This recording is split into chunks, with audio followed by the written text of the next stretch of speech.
Sponsor 10 episodes. You live? Yeah, this one's live. Let's see. Is this gonna work? I'm on your channel. Don't you watch it on yours? What should I be seeing here? Because it says 9 a.m. start time. Go to live now. I did it. I just did it. Just go to my Jerome Parker. Refresh. Go to videos. Go at the top. There we go. Go to video. Yep. There we go. Yay, we're here. Wait, we need to be able to see ourselves on that screen. YouTube, welcome to the show. All right, I gotta turn this volume on. Mute this. Welcome to the show. All right, Jerome, take us away. Let me get this camera right. Man, all right. So it has been a morning. I got back into Kentucky at 1 o'clock. It is now 6:15, and we're just now getting episode 1. In the morning. Late night / early morning code session. How we doing? All right. So before we get started, let me tell you about my trip to the Bay and my clusterfuck of getting home. So we went to the airport today. For those of you who watched my vlog last few days when I was out in Cali, I was out there. Me and Tay were kicking it. We both left today. Her flight was earlier in the day than mine, but I just went to the airport. It was like, we'll just go and I'll just stay a few extra hours. No big deal, right? So I check into my flight. Tay's already. I've walked her to her plane. She gets on the plane. She's gone or whatever. I check my ticket and I notice it doesn't have a gate on there. I'm like, okay, no big deal. Let me go to the little screen that shows the arrivals and departures. I see my flight, but it doesn't have a gate on there. So I'm like, okay. Well, did you tell them what airline you're flying? I was flying Frontier. Go ahead and let the jokes fly. So Greyhound of the Sky, Frontier, and Allegiant Airlines, the two Greyhounds. Greyhound bus in the air. Are you not going to count Spirit Airlines? 3 Spirit Airlines. All right. So I forgot about Spirit. I know, right? So for those of you who've never flown Frontier, one of the ways they keep their prices down is that their ticketing booth doesn't open until 2 hours before the flight is scheduled to leave. So my flight wasn't scheduled to leave till 5:04, which means they didn't open the gate till 3 o'clock. But I checked it on my phone. California time. So here in the Bluegrass State, it was 6 p.m. when they opened up the gate. It's pretty quick, man. I'm out there a lot. So I basically have to wait around. I have to leave TSA, go to the other side of the airport. If you guys have been to SFO, it's a huge airport. I have to take the air train, wait for Frontier to open up. Once they opened up, then I have to go back through TSA.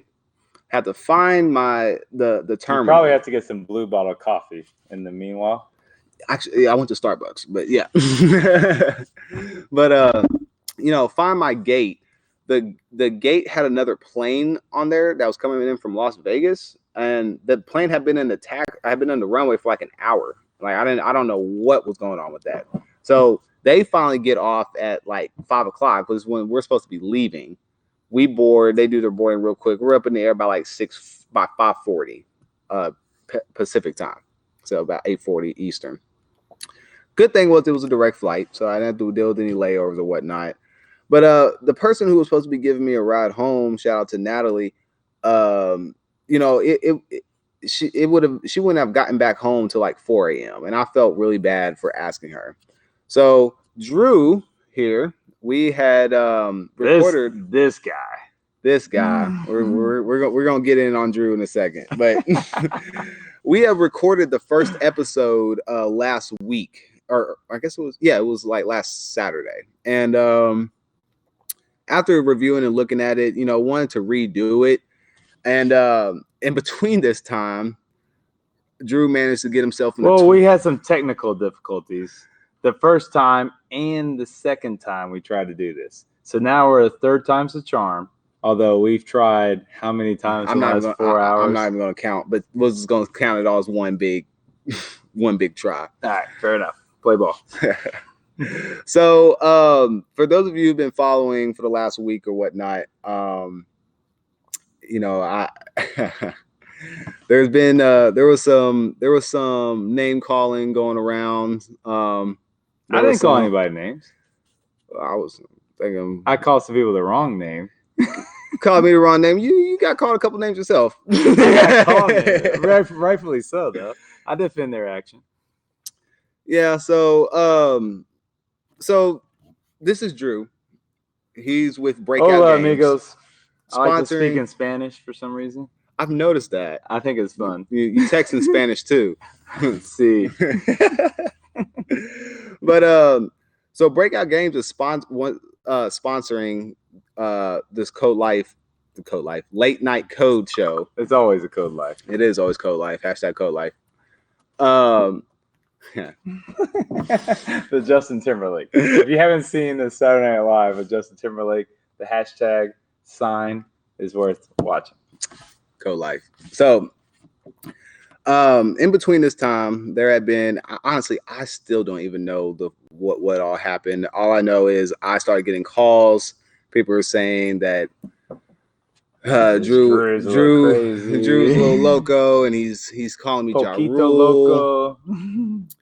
Honestly, at the end of the day, I just don't like dealing with the drama.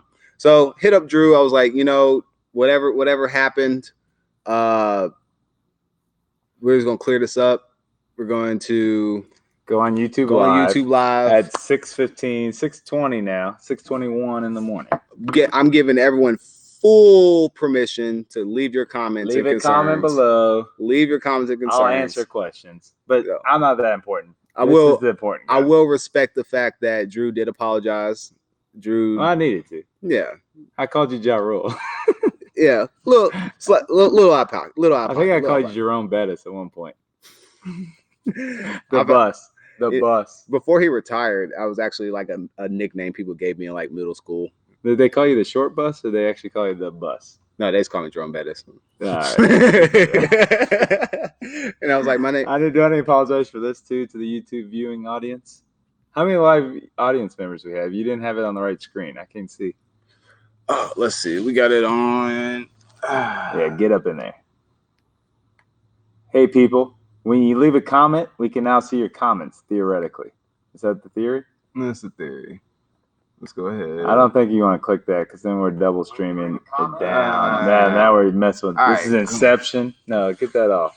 This is delayed, 5-second delay. That's true. Inception. We got a couple people in here, but Hit the X on that. All right, we have technical difficulties, but we're playing on. there we go. Don't worry about us. Jerome, take it from here. All right. So, what is this podcast about? What is Late it? night code show. Basically, we're going to be here late night, preferably between the hours of 12 and 4.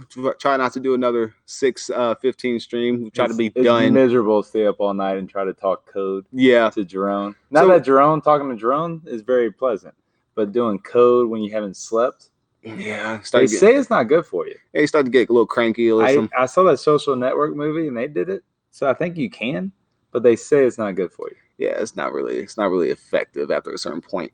But between the hours of 12 and 4, we try to do a 2.5 hours session with a coder, CEO, entrepreneur. And in addition to coding with these people, we're going to be having life discussions. We're going to be talking about things from, imposter syndrome for junior devs, all the way to, let's talk about current events. Let's talk about the hard things. When I have more people who are on the fringe communities, underrepresented communities. I think that's like your tagline for the show. Programmers on the fringe, welcome here.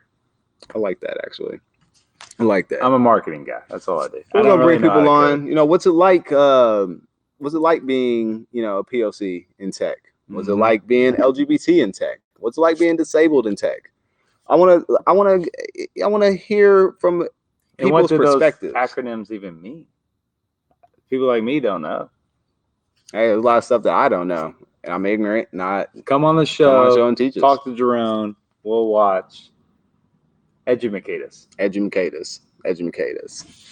So, we're here at the wonderful Breakout HQ in Lexington, Kentucky. It's a little shady. It's behind a junkyard. You got how many acres is this? I don't know. It's not my acreage. It's a pretty big complex, though. I like it. I like it. This is very real. I love open floor plans. Like it gives a whole startup feel to it. The one drawback to the open floor plan is when you're in an open floor plan, you're not always necessarily that productive. That is true. There tends to be, it's easier when I'm sitting here for somebody down there to say, hey, Drew, and me trying to program or whatever I'm trying to do, marketing stuff, get distracted, and now I lost my train of thought, and now it takes me a while to get back in the flow, and then, what's his name? Tali mentioned the guy wrote the book, Flow, about flow, creativity, flow. Leave a comment below. Yeah, leave a comment below if you know the dude's name. If you know how to pronounce his name, leave a comment. Just say emoji, raise your hand. Is that a comment on the chat right there? I can't read it. What's that say? Somebody knows how to pronounce his name. That's what they're saying. And if your comments about the background, yes, that is Bob Dylan. Yes, that is a Martin Scorsese film about Bob Dylan. Let's see. So Niels, they want to know what we're talking about this show. We're gonna do some Laravel, which is like a modern day Ruby on Rails for people who want more than what Ruby on Rails offers. Ooh, the shade. Oh, hey, I'm looking at you, DHH. Looking at you, Jason Fried. I like you. I like your books, but it's not for everybody. I don't like Basecamp, to be honest. Can I throw that out there? I'm throwing that out there. I don't like Basecamp. All right. So in this episode, Jerome is going to hop on this laptop, and we're going to do some live coding, and he's going to help us set up automated emails that go out to our corporate sales staff and give them the leads coming in from the website out to their just into their inbox. There you go. So we're going to be using the default Laravel notification system. The database is going to be pretty easy. We're going to have a database setup. Yeah, we're going to have the contacts. It's MySQL, relational. Yeah. We're all relational here. We're all relational. In the late night coding show, we're relational till we get like Keith Damiani on here with some graph database. I would love that, actually. Yeah, Keith, come on. So the schema, we're going to have a contacts table, just have name and email. We'll have a mail table that has the body of the text or whatnot, and basically it'll go through the everybody in the emails table will have a notifiable trait, obviously with their email. When we send out the email, it just notifies everybody in the database. Just a simple for loop. And for those of you not into programming, don't tune out yet. We're going to talk about some other things too. Yes. And we can get to some drama and some hot topics if that interests you. But before we do, talk to a little bit more about, just to the people out there, how they can interact with this show. Because like Bob Dylan says in this documentary, one of the drivers in this show, whatever this is, a film, a movie, that guy's made up. The guy was just on there, completely made up. Scorsese made him up. But regardless, the guy said he had never noticed before the interaction between the performers and the audience. And I think that's what is going to, if you want Jerome to keep making the show, you're going to have to interact with them. You're going to have to make animated GIFs. What else do we need? We need comments. We need comments. Comments is the number one granted, thing. At 6:15 in the morning, it's hard to make comments. We're not asking right now, although Niels is awesome, probably European. We like Europeans too. Yeah, Niels, where are you at? Where you at? Leave a comment. Drop a comment. Commenting on the videos, interacting with me on Twitter. What do you? I want this to be community driven. So if you want me to talk about certain topics, or let's say you have a certain engineer that you would want me to reach out to and see they'll come on to the late night code show, then let me know. I can't read mine. So the number one thing is feedback from the community. I do have a Discord, I do have a Reddit community, and I have the YouTube, and I have Twitter. And also have my personal email, which I will give links to all that towards the end of the show. But I want this to be more about the community than it is about me. We have Niels is from Amsterdam and a huge Laravel follower. Boom. You're in Amsterdam. Niels, you gotta be on the show at some point. I'm not allowed to go to Amsterdam. My wife says no. But Amsterdam's lit. I do want to go to the Freaks conference over there, and Marcel are putting on a conference. It's not in Amsterdam, but somewhere over there in Europe. I don't know my geography. Niels, leave a comment with geography lessons for Drew, a Kentuckian that lives in Florida now. So I'm gonna leave that comment and let him talk. Niels, are you going to Laracon EU? That's the big question. You're in Amsterdam and you love Laravel. You going to EU? So speaking of Laravel, while we're on Laravel, if you guys haven't watched, I did an interview with Taylor and I did an interview with Matt Stauffer at Laracon 8 in Times Square. Both Check of it those out. guys. Can we talk about both those guys? Yeah, let's talk about All it. right. So Taylor, this guy, he long live the king. He's from Arkansas, not Bentonville, and not the town Little Rock. Little Rock. He's not from Little Rock. He's not from Little Rock. He's not from Bentonville. He's not from the town where Clinton was from. What other towns? DMC, the running back. He's not from that town either. I don't know what town he's from. I don't know. I just know Arkansas. He's Yeah. the only coder from Arkansas that I know. And a legit coder. Legit. Taylor Otwell, long live the king. He invented everything. What he made for me was he made programming fun again. He made it organized. He kept my thoughts in the line, in the pattern, and separation of duties. They call it MVC for those of you who don't program regularly. Yeah. Forcing best practices. I love it. Opinionated. It's an opinionated. Laravel's an opinionated way to program. Yeah, it's like this is how you should do it. You can do something different if you're JMac and you're Superstar, and you can do your own thing. But for us mortal humans, we follow the guidelines. And then for us, like as a company that uses Laravel, we can come in, we can hire somebody like Tyrone here. oh man. All right. Come on, like Jerome Bettis. And we can bring in somebody and they don't have to know how we've custom coded our own program. They can just look and they know it because it's Laravel, it's a framework. There's best practices. They can come in, jump in, and go right to where they need to go. Right to where they need to go. And so it saves money. That's the problem we're having right now with React. Man, if you want me to go off on a topic, I'll go off on React. Facebook invented it. Zuck, who blinked sideways, and all of his developers are like in on React. And then all the other good people who learned how to do React, they got hired by Uber, Airbnb. And didn't React have that license issue when it first came out? That was shady as shade. Can we talk? Can we talk some shade? Let's talk about that because that was actually the biggest reason. Well, we're gonna get to open source ethos. We will. Let's say it was not what we would call an open source ethos mentality. Yeah, it was. That's why Preact came. It was what you would expect from Zuckerberg, or at least from like the online moniker of who we think Zuckerberg is. Is that fair enough? That's actually very fair. Yeah. All right, because we don't really know. I've never hung out with Zuck. I know he has a green egg. I like green eggs. I would think he could be a cool guy. That's going too far. I would think. What's the best way to put it? Anyway, let's move on. Neil said we're having a stand with our company at Laracon EU. What is your company? Plug it. Plug your company right now. Yes. All right. I would love to see a field variable in the email template if you know what I mean. Yeah. Ooh, okay, well, we got those. You trying to get fancy. All right, well, let's see how much we are allotted. We're gonna do for another 2 hours. When in that 2 hour, you can probably fast forward. Yeah. For those of you not watching live like Niels, the rest of you can just fast forward through this. That's very true.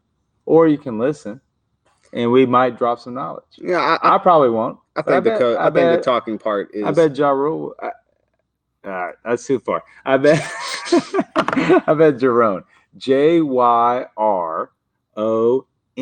That's what gets me from the Bettis. It's like Tyrone with a J, Jerome with the N. But if you try to remember that, and you're from a culture, can we talk about this now? Let's talk. Let's go ahead. If you're from a culture where there aren't many creative names, I'm named Drew Roberts. that my brother, my sister, my family, my friends, people I grew up with in my town, that like family friends that I hung out with as a young child, did not have creative names. They were like the same names have been going on for millennia, and so it's nice to see creativity of like a human race. I think Naval talks about it. If you don't listen to Naval, just stop watching this, go listen to Naval, then come back to this. It would be my suggestion. Is that fine to say? And it's not my YouTube channel. Is that fine to say on your YouTube channel? Yeah, you can say that guy. He's a venture capitalist. He knows his stuff. Yeah, he's very well articulated. Translation: when you're white from a homogenous area with other white, small town in Kentucky with other white people, I can kind of see it's not acceptable. But neither is wearing a Louisville hat. Oh, the shade! You know what? Look, we're gonna throw. This is my channel. We're gonna throw the L's up. We're gonna throw the L's up. All right.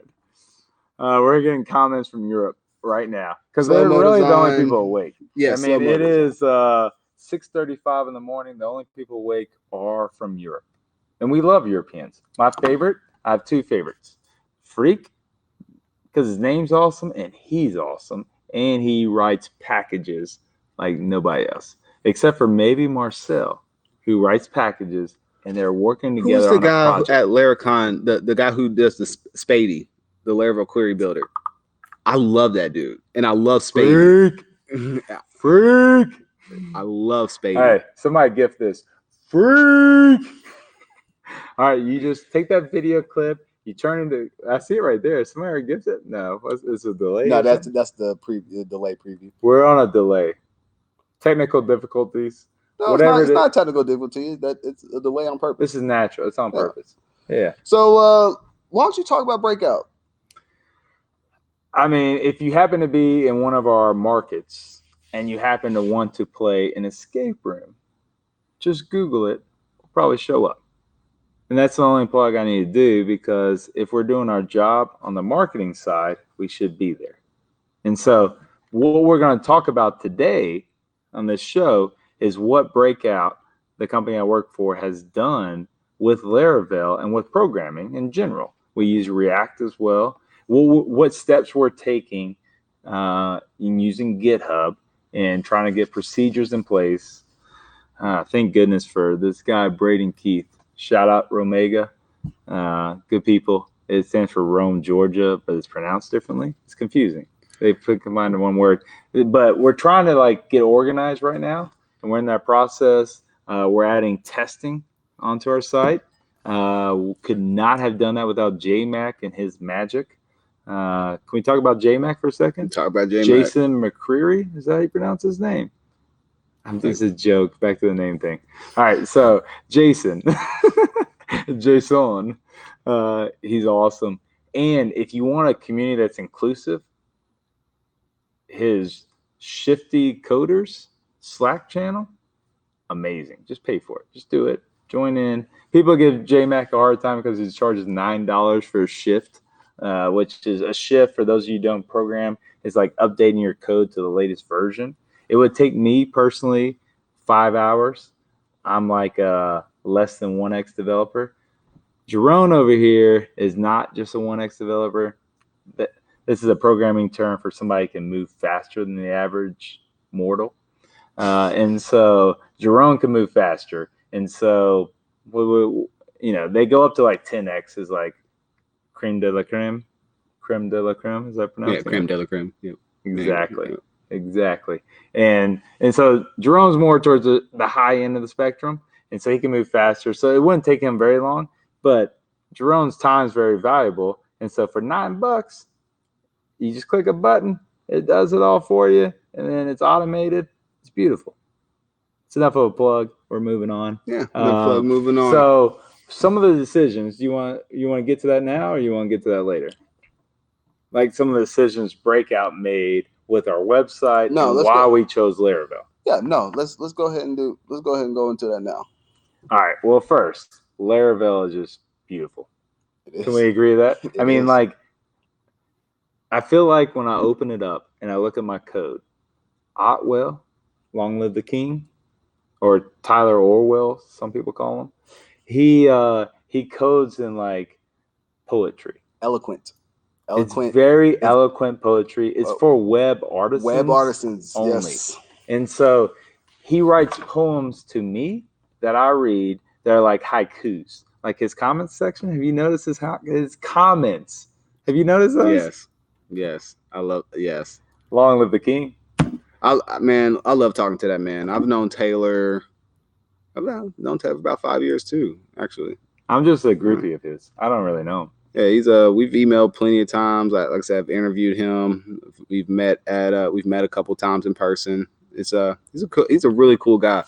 I think he's going to go down as one of the best open source community leaders By far. By far. I mean, who's the competition? Ruby on Rails? Rails? Like, I don't even know the guy who made Rails. You know, I'm reworking. Hey, but they're pretty opinionated. They are very opinionated. Very opinionated. How does that make you feel? Can we talk about that for a minute? Shit, I don't care.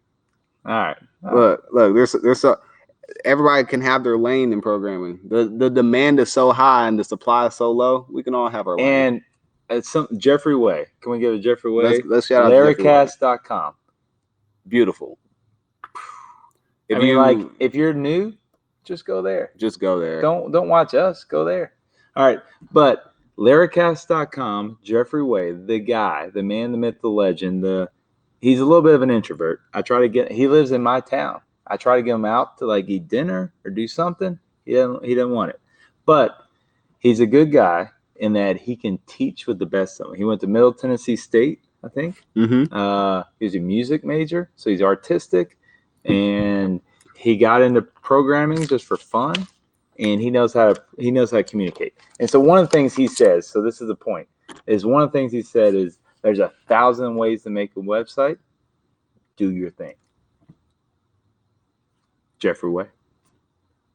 I felt that. I definitely felt that. I feel like that. I get into code and I don't know, I get stuck. I'm like, what's the best way to do it? Like, imposter. You talked about imposter syndrome. I get imposter syndrome. Yeah. I'm like, I'm not a computer science major. I didn't do this. I'm from marketing and I'm trying to learn how to do it. And I don't know. I get frozen.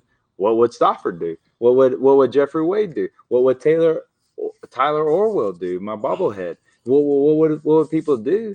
And then I know that Freak has a package about it, but it's all irrelevant because it doesn't matter. Just make it work. Just do it. And especially if you do TDD. Can you explain TDD real quick? Test-driven design, my bread and butter. Or development or design? It doesn't matter. It doesn't matter. Either way. Interchangeable. But yeah, so when I started doing TDD, it changed my life forever. Game changer. So test-driven development, test-driven design is when you are writing your app with test-centered. So you call websites apps. Is that correct? Well, most websites nowadays are web apps. What do you think about progressive web apps? Just that's curveball. That's your jam. That's what I jam. That's my jam. Woo! So I wish we had more of you at Breakout. Have you like, for example, have you seen the PWA to APK? Oh, I geek out on those videos. I don't understand them, but I watch them and I get like giddy. Google did two great things. Google does a lot of great things. So the first thing they did was the first thing they did is they made this little browser for like how you search the internet. It's pretty amazing. You go to google.com and it's pretty amazing. All right, tell us what they did recently. So there's two great things they did. The first one was they added the web APK standard. So if you build a PWA, and you install the home screen on your Android device, it builds an APK on the fly. Can we shade on people that are still on iPhones? I mean, Steve Jobs isn't with us. Rest in peace. He's a good guy. But why are you still on an iPhone? All right. We're going to get at Drew Roberts on Twitter. Bring it on. But yeah, so the web APK was that pixel life. Web APK was a game changer for me. And then the next thing they did not that long ago was they added the trusted web activity to the developer kit. So with the trusted web activity, you can basically verify ownership of your PWA, and you can run your PWA inside of your app. And the cool thing about doing it that way, and to submit this app on the App Store. Now with the web APK, it doesn't, you can't submit it to the App Store. It just downloads a APK on the fly. With the trusted web activity, you can take your PWA, turn it into an APK, upload it to the Google Play Store. There's this wonderful website. You can just go to Google, type in PWA to APK. Yeah. And you just give it your JSON manifest. Just throw an emoji and just it spins it up. Hands up emoji. It gives you your verification, your asset links.json. You put it in a hidden folder to verify your ownership. Boom. Can you do one of these shows? Can we plug a future show? Yeah. Can you bring on one of these Google developer advocates onto this show? Nathan Harvey, if you're watching this, Google Cloud Advocate at Google, I interviewed you. If you're watching this, yeah, because most of the Laravel community is this Bezos AWS thing. I don't really get what it is, but that's what most people use in Vapor and other places. DigitalOcean uses it. Bring us over to Google Cloud because we love Google. All right, but also, can you get somebody on this show to plug a future show? Can we get somebody on here to explain to people like me how you use Google Chrome tools? There's it does everything. There's Lighthouse. Have you seen Lighthouse? I use Lighthouse all the time. Tell me how to use it. I don't know how to use that.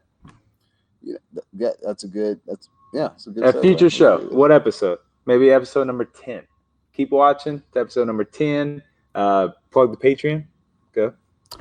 Everyone, if you want to be a sponsor for the Late Night Code Show, head over to my Patreon. Patreon.com/join/MasterShake08. There will be a link in the description for those who are going to be watching the restream.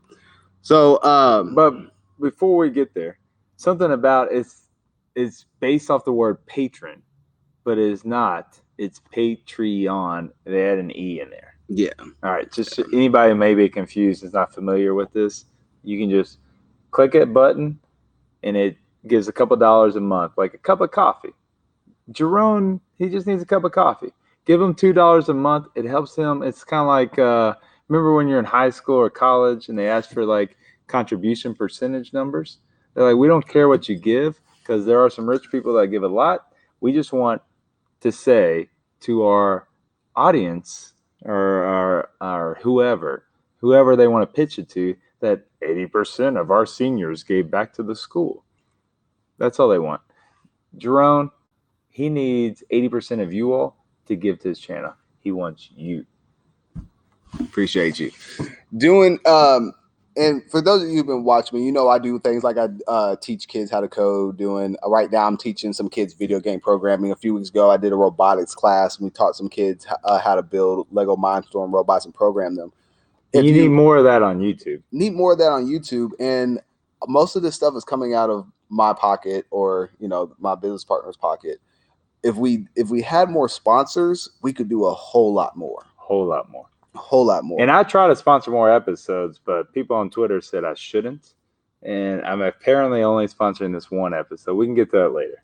We can get to that later. Can you talk to them about your vision of where you want to go? Can we go personal? Yeah, let's go personal. Can you talk to us about prison ministry, how you learn to code, and why you're passionate about teaching people in prisons how to code? Yeah, absolutely. So, how did I get into coding? It goes all the way back to the year 2000 when I was 8 years old. So my mother, you're a young buck. I know, right? I was throwing that out. I'm throwing that out. Yeah, I'm 27, making it sound like I'm 42 or something. But anyway, so the lady at the gas station thought you were older than me. That was crazy. Well, I mean, it can happen. It can happen. You got that baby face going on. So when I was 8 years old, my mother, she was actually going to Sullivan University to become she's an IT project manager. I have a cousin went there. Good school. Louisville, Kentucky. For Neil's, who that's where we are. We're in Louisville. We're in Kentucky, Lexington, Kentucky. About an hour. He lives in Louisville, Kentucky. Yep. So Which they say they're miles ahead on their billboard, but they're really not. you're gonna keep throwing shade about my town. I mean, can we bring up Patino or Petrino or any of those guys, those Italian guys that are associated with your school? Okay, well, we can talk about Calipari as soon as he leaves, and you're gonna Papa find out. John's, find John out. Schneider. Fuck that dude. Edit the YouTube channel. Time out. All right. Let's get back to the story. So my mom, she was going to school. She's an IT project manager now. During her time, she had to take a couple intro to programming classes, Java. Hey, your mom is a programmer too? I mean, she had to take programming classes. But your mama can program better than me. Maybe. Probably. But so I don't remember what it was that I did. I got in trouble for whatever 8-year-olds get in trouble for. And she said my punishment was I had to clean the bookshelf, like organize the bookshelf, right? I threw a temper tantrum like an 8-year-old does, knocked off all the books. The book that fell on top, Deedle and Deedle 2nd edition Java. I remember the book. I still have the book at my house. I mean, you're 8 years old. Repeat this for the YouTube channel. You were 8 years old reading a programming book on Java. Yeah. So I was not JavaScript. Java. For those of you not familiar with the lingo, Java. Yep. Went straight to OOP. Java. Straight to object-oriented programming. So I at this time when I was 8 years old, I had a 12th grade reading level, avid reader. We already had the computer. Plug for Male High School. Yep. At 8 years old. Yep. And it went downhill from there. Funny. So we already had the computer, already had Java installed because she needed it for class.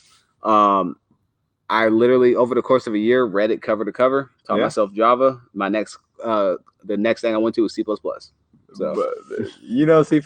I can't even go there. C++ is my favorite language. I use PHP and Laravel on my day-to-day for my job. Because it makes you happy. Makes me happy. I love it. But my developer happiness, important. But man, I will just code C++ for hours just for fun. You don't even need to compile it. You're just like right there with the zeros and the ones, apparently. I don't know. I don't do C++. Still, it is a compiled language. But you can drop down. You can drop down to that assembly if you want to. Leave a comment below, emoji, raise your hand in the emoji section of the comments if you know how to do C++. And then do a thumbs down if you don't know what we're talking about. Or you don't know how to do it. Cool. So I'm 8 years old. By the time I'm 9, I written my first video game. I worked on some robotic stuff. I started writing, never finished. You're 9 years old building robots? Yeah. Like bots? Like robots, like physical, like hardware. Like I've seen Black Mirror, that type of stuff. Not quite that complicated, but that was what I was thinking I wanted to do. All right. So then I moved on to web development and mobile development, and that's pretty much where I'm at now. So I started my first. That's where the money's at. I mean, like if you want to be on the revenue side of programming, go to web development because that's how you drive revenue to a business. Yeah. In this case, Breakout Games, but it could be any business. Breakoutgames.com plug. Or it could be any business, but that's how you drive the revenue to them. Absolutely. So I started my first company when I was 14, freshman in high school. Still own the same company today. Still same EIN, pay taxes. Really? Yep. You kept the same. For those of you in Europe, Niels, it's Federal Employers Identification Number. Sometimes drop federal and just say EIN, Employers Identification Number. Regardless, it's pretty complicated stuff. Yeah, it's bureaucratic BS, to be honest. Shout out to Shane. I think he's Canadian, but he's awesome. And I hope he likes this joke. He's a good guy. Shout out. I love it. We got people in the chat. I mean, we're at what time in the morning? Shane, why are you awake at 6:53? Did you go to bed too? Or not go to bed too? Or whatever you did? That didn't make sense. That didn't make sense. But I got what you were saying. So let's back to the story. So my father, during this time, he was incarcerated in prison. He was in prison from the time I was 2 until the time I was 24. That being said, he was very active in my life. So when he found out that I was interested in computers, I was interested in the coding, and this is something that I was taking very seriously on my own time. Well, define active. Like he wrote you letters. He wrote me letters weekly. I saw him multiple times a week. He has boxes. I have 22 years of letters. Yeah, and communication. My grandmother writes me letters, but that's the only person. Yeah, I mean, as the older I get, the more I appreciate it. Yeah, we're talking snail mail for you millennials out there. Yeah, and like he would do things like, for example, every school year he would ask for the ISBN numbers for my textbooks so he can like order them and help me with homework from prison. You know, he would do things like he would record himself on cassette or CD or whatever, reading articles, reading books, think pieces or whatever, and send me the cassette in the mail. So a lot of people like with those restrictions just give up. Let's be honest. Yeah. The majority of people with restrictions are like without freedom, just give up. Yeah. And to see somebody, yeah. So you can talk. Yeah, I mean, obviously you all know what type of man this is. Yeah, I mean try not to get emotional, but you know, he was very instrumental in cultivating not just code, but just like my manhood in general. There's been lots of people that he has helped, both inside and outside of prison.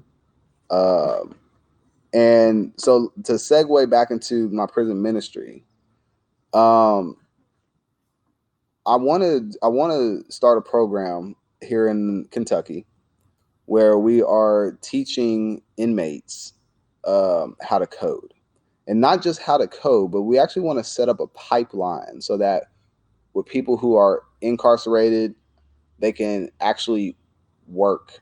Or when they get out, they have opportunities. That's a big issue. I want that too. I want a pipeline for when they get out, they can immediately go to work. But I'm also thinking like let's say we got low-level offenders. They're only in there for like a couple years, right? While they're in there for those couple years, we're training them, learn how to code, have them with an internship program or something. And like the companies that are giving them the time while they're in there for those 2 years, once they get out, you can go straight to working for them. Yeah. And the reality is most people, and especially in coding, it seems to be the most like, what have you done for me lately type of job. Like, whereas you don't need a resume. You don't need a degree, a computer science major or anything like that. I dropped out of school and I was a senior engineer at Apple. And I went to school for communications, which doesn't count. I mean, like, let's be honest. And so, like, with programming, though, you can actually do something. Yes. And I don't ever ask when I hired, or like some of the people we've worked with, like just as freelance contractors, I don't ask for their resume. I don't ask if they've graduated from college or where they went to school or anything. I mean, some of these people like Shane are Canadian, even though he says he's as Canadian as I am. I don't know about that, but I do know that it doesn't matter where Shane went to school. If Shane can code, put him to work. Now, another part of the prison ministry I want to do, which I haven't publicly talked about yet. So you want to talk about publicly on YouTube for the first time? I do. On a live stream? I do. You're live on the interwebs. I'm live on the interwebs. All right, go ahead. So we want to, in addition to getting these inmates trained to be in the workplace, I also want to train them from the entrepreneur side. So something that I want to do is set up an, how can I explain this? Kind of set up like a micro tech economy within the prison systems, and it's set up in a way so, because we know most of these prisons are private prisons, so they're driven by money. They're driven by money. Not all, but they're majority private prisons. So I understand that for the prisons, their bottom line is making money. I get that. I don't necessarily agree with it, but I understand the reality that we live in. So here's what I want to do. I want to set up a program within the systems where they can write their own. I want to basically set up a like a prison app store. Mm-hmm. Okay, so we're teaching them how to code. They can put their own apps onto the system. Like I'm assuming we would like have like iPads or some sort of tablets or something set up. We'd have to sandbox it, of course. They won't be able to be connected to the internet. It'll be sandboxed. Yeah, we don't need them looking at the 40% of the internet that's called the dark web. Right. So we'll, of course, we'll have a sandbox or whatnot. But I'm thinking like long term, like let's say we, teach an inmate how to code. They write a web app to put on in the prison app store or whatever, and people within the prison can use money on their books to access, said apps, and the prisons will get a percentage of the money that is circulated from the app revenue. Hopefully a small percentage, but better than what they would make. Better than they would make if they were sewing clothes. Exactly. So what is that? Gang type crap. And the rest of the money that doesn't go to the prison, I want part of the money to go to the victim's family, and then I want part of the money to go to. That's controversial. That's more controversial than me calling you Jerome Bettis. Hey, listen, just follow me. Just hear me out. All right. I want part of the money to go to the victim's family. Yeah. I want the rest of the money to go to, if the inmate has a family, I want that money to go to this family, his or her family. That way, the prisoner, they're doing their time, they're contributing. And they're helping society. They're helping society. They're paying back restitution for the people that they hurt, and they're taking care of their family. Who can be mad at that? Maybe the prisoner. What's the alternative? Yeah, the alternative is lift weights and come out looking like Tarzan. I think, I would opine that most prisoners, given the opportunity, the ones that and the ones that you've hung out with that are respectable individuals, sure. But not necessarily every. No, well, of course, it's never going to be 100%. Yeah. But we don't need 100%. We don't need. But the people who would do that, like, what's that going to do? Think about what's going to do for recidivism.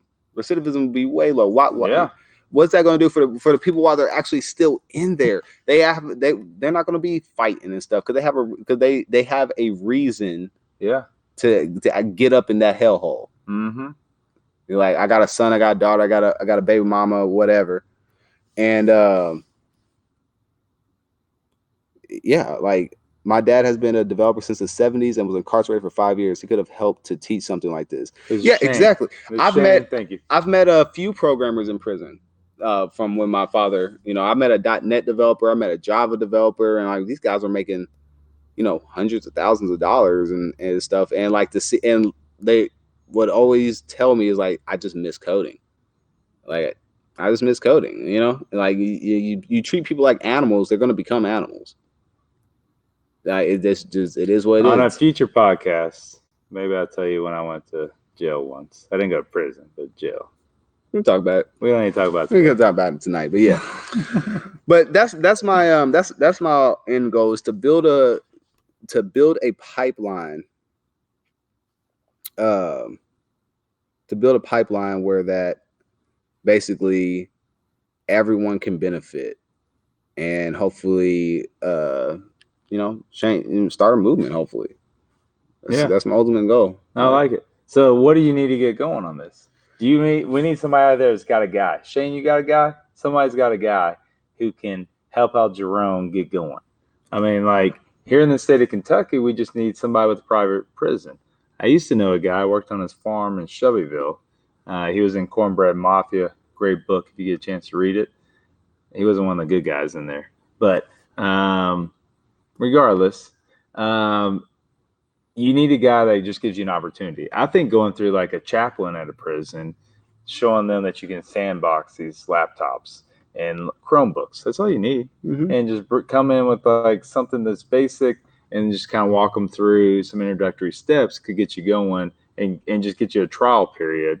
And then you can use that case study to show why it's important and valuable for other prison systems. And in other states too, but Kentucky in particular, where technology isn't as forefront in Kentucky, but it's still like you have Steve Case from AOL writing books, and going around doing tours, talking about Kentucky, especially the coal mining, Eastern Kentucky area, Yeah. Harlan County, places like that. You have So my family's from. Awesome Ink here in town. You're from Harlan County? No, my family's from Harlan County. Oh, okay. I was gonna say they migrated. Well, most of them migrated. I was just out in Harlan a couple months ago in May. And it's on your YouTube channel. Yes, on my YouTube channel. Yep. Check out the YouTube channel. Come on, people. Yep. A lot of coal miners in my family still out there. Yeah, a lot of people just getting screwed over by the system. There's not like a lot of opportunities. Stepping back into the past. What else can you do in those places? Now, if you had good 5G internet, let's talk about 5G for a second. 5G 4KY for Kentucky, bring it to the state instead of minimal basic income, which we're not going to get in politics, but instead of just giving everybody a flat severance, whatever you want to call it, because you got replaced by robots, artificial intelligence, let's give them opportunities, give them internet, give them a smartphone, give them a laptop, just a Chromebook, all you need. It's not very expensive. And give them these opportunities and say, you can take classes on your laptop, you can watch them on your phone, and you have fast internet connection. They don't have that in Kentucky. No. We're here on this. Part of the technical difficulties of doing a live stream from the great state of Kentucky, the bluegrass state, which I love, is known for its horses and its bourbon, is there's no internet. There's cheap electricity due to the coal mining, but there's no internet. None. Even in Louisville. Louisville and Lexington are the two biggest cities, and it sucks. And Louisville technically is north of the Mason-Dixon, for those of you unfamiliar with geography. But Lexington definitely on the south side. Funny. That's a tangent we don't want to get on this show. Nils says we're going to get to the code. Don't worry. Do not worry. This is episode 1. He wants us to get in the code. We gotta get through the stuff. All right. So before we get into the code, what are some of your favorite programmers outside of Taylor? Oh yeah, Long Live the King. Outside of Tyler Orwell, we were talking on the way over here from the Nasty to here to this junkyard of which we are, which by the way, the sun is coming up. We're actually seeing a beautiful sunrise as we're doing this. But we're talking about Matt Stauffer, the Titan team, good people there. I'm especially a big fan of Keith Damiani. Am I pronouncing his name right? Keith. It's a more normal name. And then also Daniel. They call him D. Cole at the conference. We met at a programming conference in New York City, Times Square, which Times Square is kind of annoying. It's a little touristy. But New York, good town, good food, good people. They get a bad rap for like not being kind people. Excellent people. Except for the one guy who stole some money from one of my buddies. Except for that guy, the rest of New York's great. What's that one programmer? His name is escaping me, but he's known. Freak. He's known for being a asshole. Oh, me? No. Linux guy. A Linux guy. Yeah, the main Linux guy. Not just any Linux guy. You're talking about Trevolds. Linus Trevolds. Yes. He even named Linux after himself. Linus Trevolds. Boy, that dude, hands down my favorite programmer. He cussed me out. No, he's not your favorite programmer. He's my favorite. No, he's my favorite. I love how he's He's not PC. He's not PC. He cussed me out one time on a forum when I was first learning how to code and I was back on my IRC days. You got cussed out. He was like, what is this? Like, this is some shit. I'm like 11. Meanwhile, for those of you who don't know Taylor Orwell, he just says, no plans to merge. And that's a shout out to Caleb Porzio and D. Cole. Niels Dross says, I just rely on Composer a lot. Have you checked out Laravel 6? How about Composer update in Laravel 6 with an existing project? You can do a Laravel or Laravel new -- dev, I think. And it runs. You can do Laravel 6. You can do Laravel 6 right now in development mode. Hashtag level 6. The upgrade guide from Laravel 5.8 to 6, I don't think is going to be too difficult. I think it's be less than an hour. There's this thing called Laravel shifts. You just click a bleepity bleep button, and JMac takes care of it with magic. Auto Magic. Not yet. Too busy. Can we talk about other programmers? Let's talk about programmers on the design side, because you mentioned TDD as potentially test-driven design. Some of my design favorites are Jack McDade.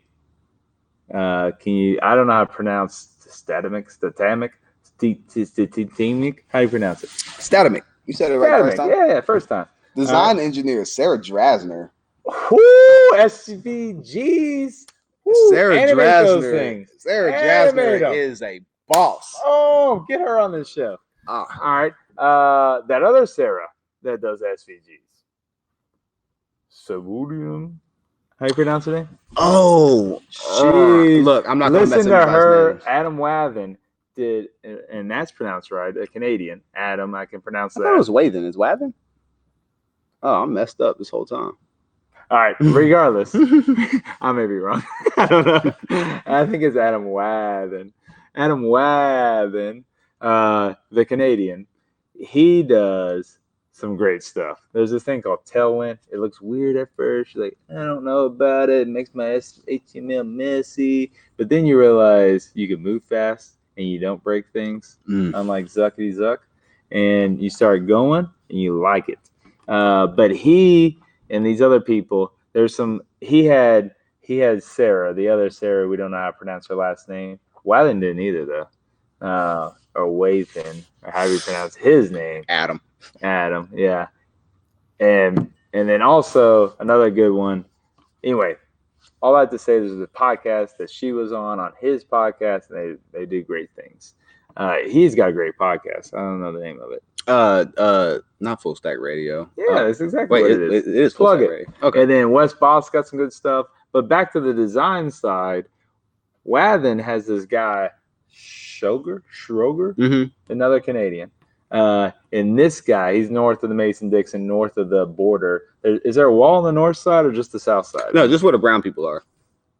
Is this a wall where the brown people are? Yeah. Why don't we just have walls where the brown people are? We're not getting into politics. All right. On the north side of the border, I don't know how you cross into Canada, but if you cross into Canada, Just walk over. They're like neighbors up there. And then who's the other guy? Rianic?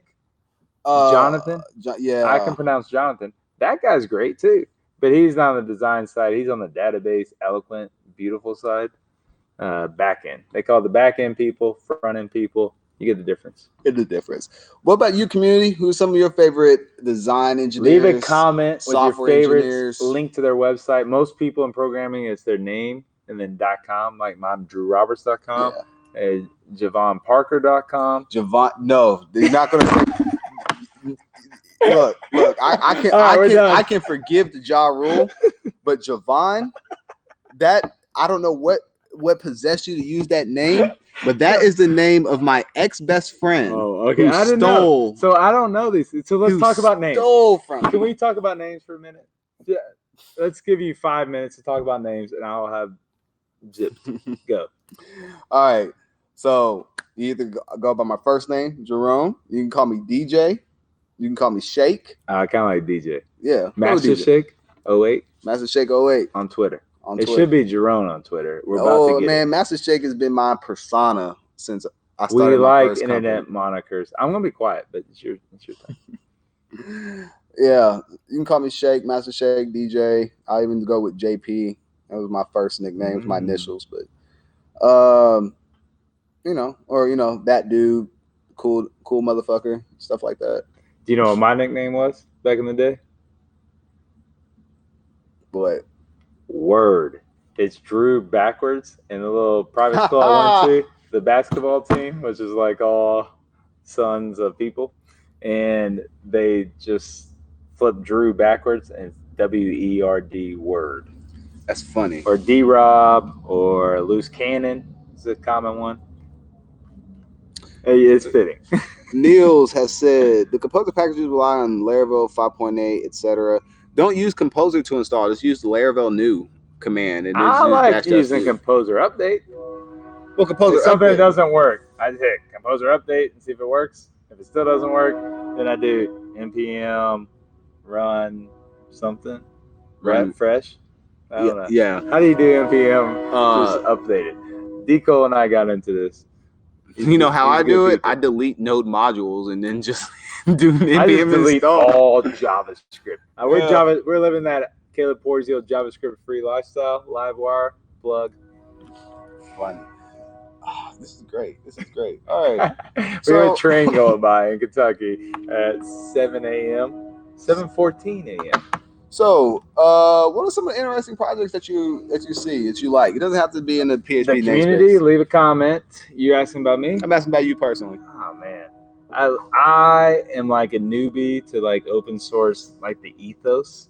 Like for those of Describe you, that. What do you mean by open source ethos? all right, let's talk about DHH. He's a weird guy. He's weird. He races fast cars. He does his European thing. He makes code. People use his code, and then all of a sudden, he made this code he just gave away for free. It's called Ruby on Rails.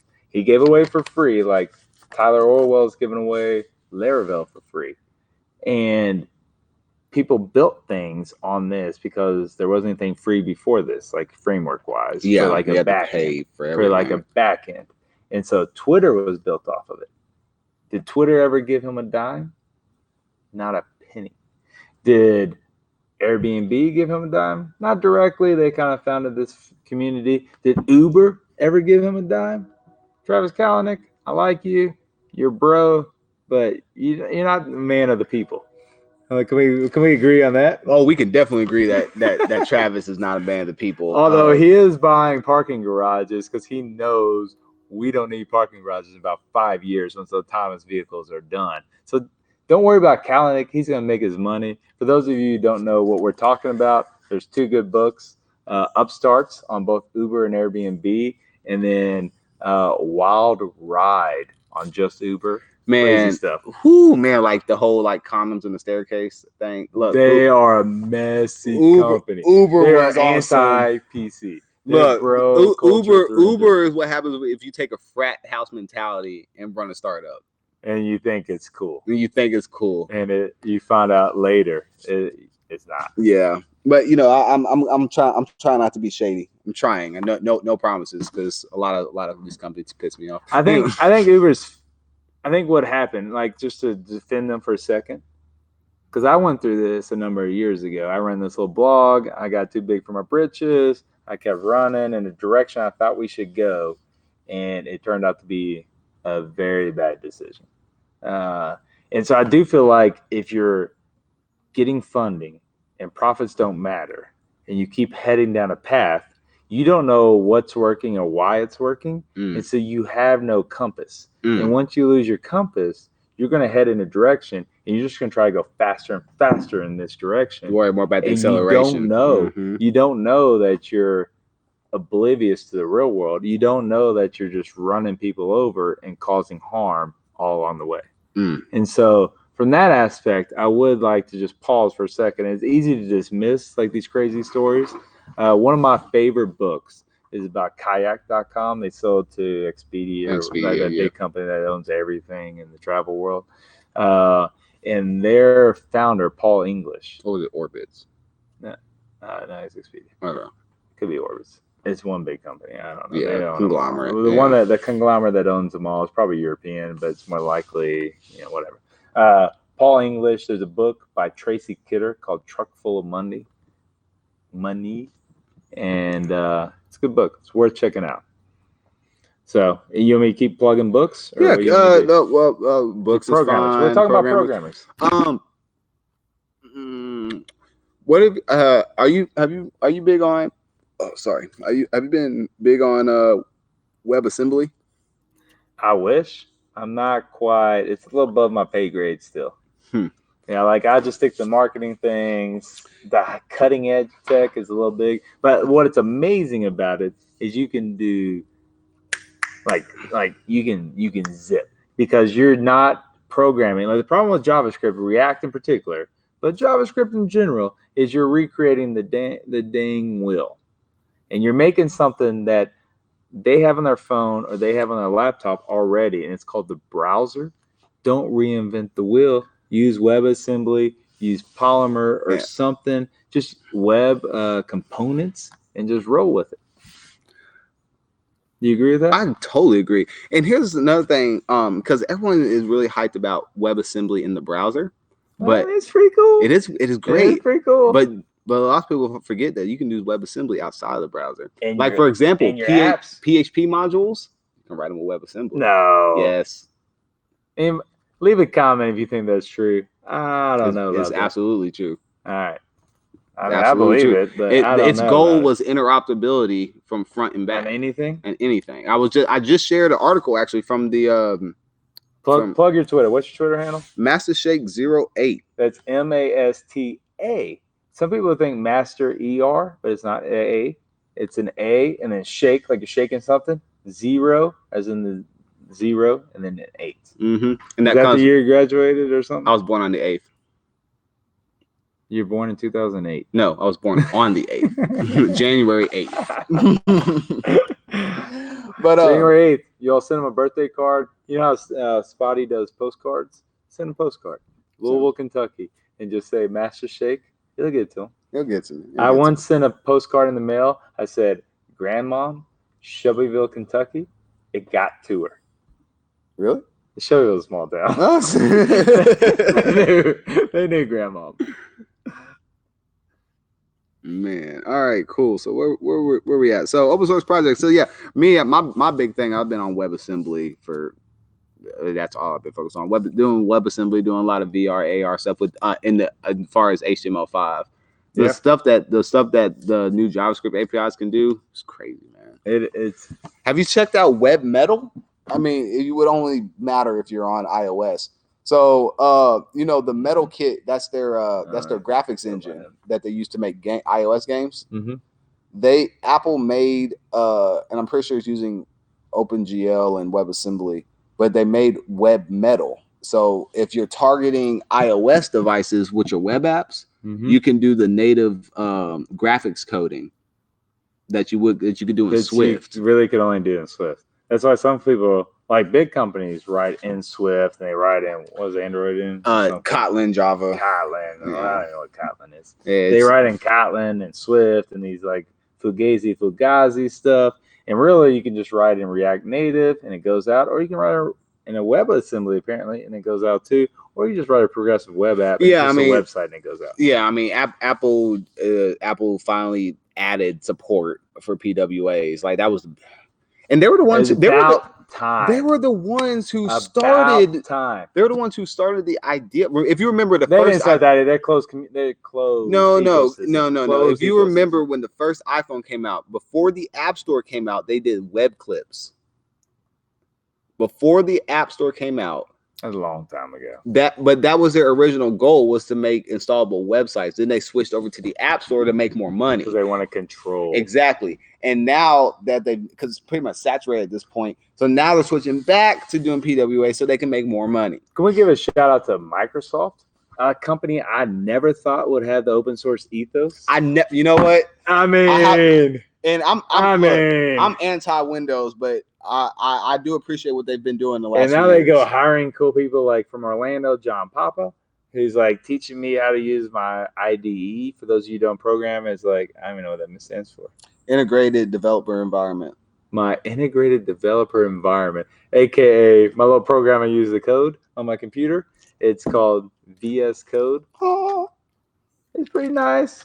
I use Atom, but whatever. I used to use Atom till Microsoft bought GitHub, and I was like, well, I'll switch over to this one. And then like some people use PHP Storm, who are big PHP guys, like JMac uses that. Some people use, what's the other one that's on here? Yeah, PHP Storm. You got WebStorm. You have it's NetBeans or JetBeans or whatever the hell it's called. Yeah, there's that one, but that's not the one I was using before. There's one I was using before, and I forgot all about it. Was it with the orange with the S? Yeah. I can't remember the name of it. Wow. Leave a comment below. Inform the ignorant people on this podcast. This is a community-driven. Can we call that? You can say this is a community-first podcast. Shane, you're right. VS Code is not an IDE. It is just a code editor. You're absolutely right. It is not an IDE. Thank you, Shane. Before I get before I get the code Twitter all up on my ass. You're absolutely VS right. Code's not. What about Visual Studio? Is that an IDE? Comment below. I would argue that Visual Studio is an IDE. Perhaps. But I'm also never going to have Visual Studio by itself on my computer. Can you show your Pretty Fire for PHP and Blade templates in Atom, please? Yes. Yes. Show some Atom up in here. Grab your laptop. Did You we just ever like fig- hold it up. Just Yeah, hold I it said, up to the screen. did we ever figure out the Wi-Fi? We can hold it up to the screen. We can just like, beep. That's a So- Google Pixel, Pixel 3. So Hashtag. we got here. We got all these computers were already set up to internet. We can't find the Wi-Fi password. We're in That's Kentucky. why I am well, not. and we're in Kentucky. and And we're in internet's Kentucky. no good. So I couldn't stream from my laptop, which is why we're having this right here. If he But let me stayed pull in up- San Francisco, he could have done this podcast by himself. It would have been a lot better. We can be honest about that. Oh no, we Um, needed you on the first episode because you had to. I I had we had to to. straighten some things out. We haven't straightened anything out yet. I've actually gotten away with already calling you Ja Rule in this episode, and you haven't made a comment. Well, We haven't really talked about it. Yeah, let's talk. Let's talk about what exactly happened. What was the group chat? So in my mind, I think of how to do like PR things, like public relations for those of you not in marketing. And so to get something noticed, you kind of have to be either unique and novel and like have like something unusual about what you're doing, or you have to be controversial, like or like sex sales, and I can't do that. So it's one of those kind of main things. And so on the controversial side, it's very easy in this PC culture, this social justice warrior community, to intentionally troll Twitter, or in this case, this particular case, I think it was like a Telegram chat. Is that what it was? I believe so. Yeah. And so in the Telegram, I just thought it'd be funny to get people to click the link and go to his YouTube channel. It's just saying, hey, I'm about to do an interview with Ja Rule, or maybe it's Jerome Bettis or something like that. Click the link. And I thought that was like a great clickbait headline just to get people to click. That was the only agenda. It was like a PR, and then Twitter ran with No, it. before Twitter, you got kicked out of the group. Oh yeah, well, why wouldn't I get kicked out? I mean, it's like against group terms of conditions to not make fun of somebody, but they didn't know. They weren't like on the inside of the joke and knowing that this was just a PR thing. And Yeah. maybe there's issues with it, and maybe y'all can leave a comment, and like somebody can leave a comment on this video and actually give me a perspective. One of your friends left a very good like tweet storm and some very good comments that actually took it from a perspective like, I didn't grow up in a situation where I was marginalized just because of something outside my control. Like when I get marginalized, it's because I did something I shouldn't have done or said something I shouldn't have said. I like told somebody to bring their friends next year, or some stupid stuff like that, or said, go get 6 people, and people like marginalize you for something like that, or because I'm not really a coder, I'm a marketing guy. I get marginalized in like the programming industry, and that's fine. Those are all like respectable things, and those are all things I can control. I've never gotten marginalized as like what your friend was saying on Twitter of like, this is outside my control. This is a system I was born into. I didn't agree to this system, and yet I'm in a system where I am forced to be marginalized, and I don't know how to relate to that. And so it was, in a lot of ways, it was me not realizing that and just taking that for granted that everybody has equal opportunities, which they don't. And not in 2019. Hopefully in 2025 we can get equal opportunities, but I doubt it then too. Well, I personally appreciate you having the foresight to acknowledge those things without somebody. It's Without not somebody, like like, it's twisting not your hand. rocket science. If I can figure it out, it's not rocket science. But it does help. Like, so my wife gives me a hard time. I'm married 10 years, hit my decade point this year, and my wife gives me a hard time because for work here at Breakout, they made us take these personality tests. And they're like some type of assessment of Was it like the ITNJ type shit? No, that was the new version of that same shit. Okay. And so they made us take these personality tests, and I scored the lowest in our whole company on empathy. I think I got a 1 out of 100 on empathy, and we have 1,500-ish employees, and I was the lowest. Well, we got to work on that.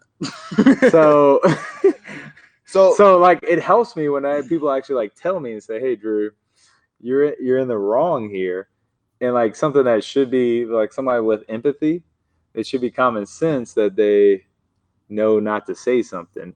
For me, I'll just go out and say it, and then wait to see the reaction and just kind of see how people react, and to know like, hey man, in the future maybe I shouldn't have said this. And I like I said, I appreciate that. Like I don't hold any hard feelings about whatever happened. I still don't even know. I mean, look, end of the day, like I said, I've had white supremacists threaten my life. Let's get the record straight. I'm not a white supremacist. Can we like state that for the record? I think you had an ignorant white person moment, but I don't think you're a white supremacist. Fair enough. There's our alarm going off. It's time to go. We're still around for another hour or two. We're still ramping no one up. comes in here at 7:30. Yeah, we got another hour, and we need some coffee. I might go make coffee. I might be back. But can we just talk about that for a minute? I'm not a white supremacist. No, I don't think. I don't even like associate with the Trump movement or these type of things going on. I don't. But there is maybe some ignorance. And that's just by nature, but I don't know if like I can try to educate myself, but that's tough to get over. And for me, I understand the human nature. It's hard. Like if you grow up in a certain environment and you know, nature versus nurture, you can have implicit biases that you don't realize that you have. Yeah. So I took that into account. So, and like I said, you know, being like the stuff that I've experienced in my life, I've experienced some very extreme things. So a name like my name being butchered, that on the trigger scale, that for me personally should be hopefully minimal. It's minimal. Now I do understand. Now you have to understand that my demographic is mostly people who are on the Black empowerment wave, or you know, fighting systematic oppression and stuff like that, which is a big deal. It is a huge deal. So you know, I appreciate that you understand how it looks from my community standpoint, and how that put me in a awkward situation, because I personally don't feel that you were being malicious. I think you had an ignorant joke. I don't think that you were being malicious with the joke. But at the same time, you were in an awkward situation of which you then told me, instead of me sponsoring your first 10 podcasts, I can only sponsor your first podcast. Yes. Is that social pressure you're responding to there? It's a combination of social pressure and a combination of me, you know, I have, if I let that go for you, then I have to let it. Slope. I'm on a slippery slope. You're on a slippery slope. And I cannot allow that. I can't. Understood. I can't. Understood. So, even though if it was like, let's say the tables are turned. Let's just turn the tables here. Okay. And let's say you called me Sturgill Simpson, or let's say you called me Tyler Childers, or said, for those of you who don't know, I don't know, who's a more famous Kentuckian? Tim Couch, #1 draft pick. And I was into Couch, and you called me Tim Couch. I would find that funny. And I don't think any of my friends in Orlando, in Kentucky, in San Francisco, in Chicago, New York, I don't have that many friends. But, you know, friends around the world would not be offended if you called me any other white person's name. Let me get you call me Jim Bob Thornton or whatever his name is. You call me Bob Dylan. I'm not gonna be offended. No, and you know, we can. There's many reasons why, you know, cultural reasons why, and societal reasons why you wouldn't. Now, this is a good point for me to talk about my experience at Apple. Okay. So, you know, I'm not an Apple fan. Me just neither. For the record. Me neither. So, when I started at Apple, I was on the mobile apps team. I was a 21-year-old senior engineer. I was the youngest senior engineer on the team. Okay. And I think at the time I was the youngest senior engineer they had hired for that team ever. Okay. My first day, you know, we had our stand up, and they're like, "Jerome, introduce yourself." And we have a new person. Introduce yourself. So I stand up. I'm like, "Hi, my name is," and one of the engineers who actually was from Florida, Whoop, whoop. he Jack slammed, McDay's moving in Florida. he slammed his hand on the ground. Was like, we have us an actual code monkey. Oh, Yeah, everyone He called you a monkey. he called me. He said we have ourselves an actual code. Was he monkey. referring to Antonio Garcia Martinez and Chaos Monkeys, or was he So, referring to? So it was a double entendre. It's a many sorts. There's multi levels here. It's double entendre because the term for people who aren't aren't familiar with the term code monkey. That's like an engineer that you have that just fills out JIRA tickets. They're doing like that useless shit. They're not really doing like feature enhancements. They're a bug fix engineer. A bug fix engineer. All right. So that was the first entendre, which is more than a monkey can do. And then the second entendre is calling a black person a monkey. So when he said we have us an actual, the key word was actual. Do you understand? He said we have us an actual code monkey. I don't know any way you could defend that. You can't. You can't. And what was fucked up was that everybody started laughing. And like, who can I tell? Do you think they were laughing because they were uncomfortable in the situation? I think that some of them were laughing because they're uncomfortable, but we had some. We talked about this earlier. Like sometimes defensive mechanism is like humor. Yeah, laughter is actually when people are nervous. Laughter is one of the forms that people.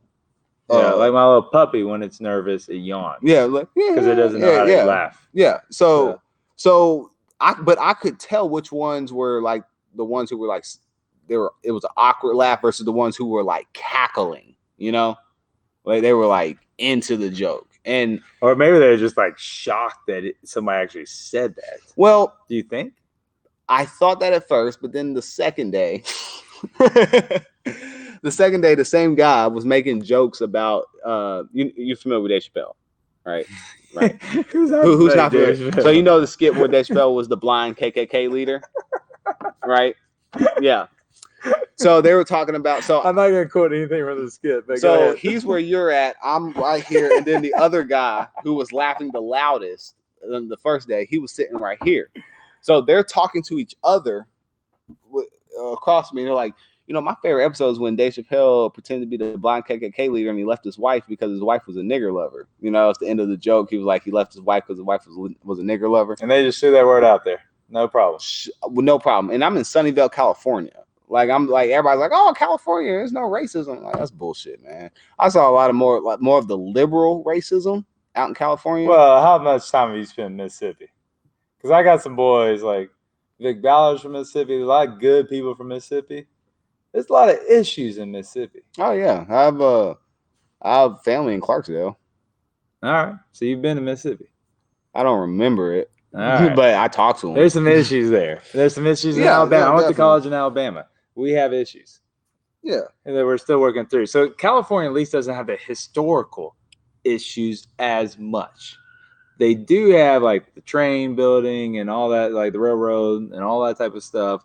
They have some historical issues. Well, out west, period. So like Oregon, it was the Wild Wild West for a reason. Yeah. Well, I mean, you do know that Oregon's original constitution said that black people cannot enter the state. Free or enslaved, black people cannot enter the state of Oregon. Well, we're also in the United States of America, where our own countrywide constitution did not include people of other races. Right. So, or even women. Yeah. I mean, shit, we had to pass a law. Own land. We had to pass a law to make Native American citizens. Think about that. Well, there was. You read some Noah Harari, whatever his name. Mm-hmm. I can't pronounce anybody's name, so I apologize for butchering everybody's name on the show. But you read his *Sapiens* and some of those other books. There were actually a lot more people, according to like the recent studies, living in the United States, or at least North America. A lot of the slaves that we didn't even realize when. So are you familiar? Europeans came over? Not to like call you out, Niels, but like other Europeans. Are you familiar with the Olmec tribe? The Olmec tribe was actually a tribe that was I believe it was Mexican, Native Americans, and Africans.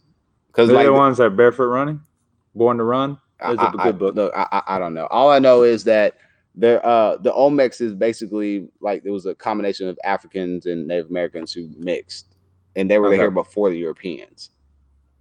So a lot of the slaves who African American slaves were actually Native Americans. Really? So a lot of black people, you know, leave a comment if you have like some videos or some places, because I know nothing about this. So if you have some things for me to read, you know, leave a comment below. If you hang around a lot of black people, you'll start to notice that a lot of them will say, "Oh, I'm Cherokee," or "I got Cherokee in my blood." I'm 132nd Cherokee. $5 Indian. you know the phrase $5 Indian? No. Okay. So back Somebody when explain in the comments. Back when they were giving Native Americans reparations, giving them land rights. Yeah. Basically white people could pay $5 and claim that they were Indian, so they could get the land. No, I really am. No. I'm not a $5 Indian.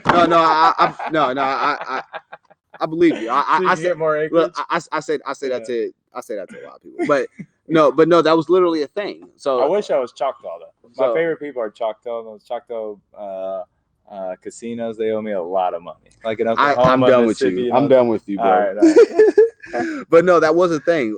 Settlers were paying $5 and claim it to get their name written down as being Indian, so they can get land from that was going to Native Americans.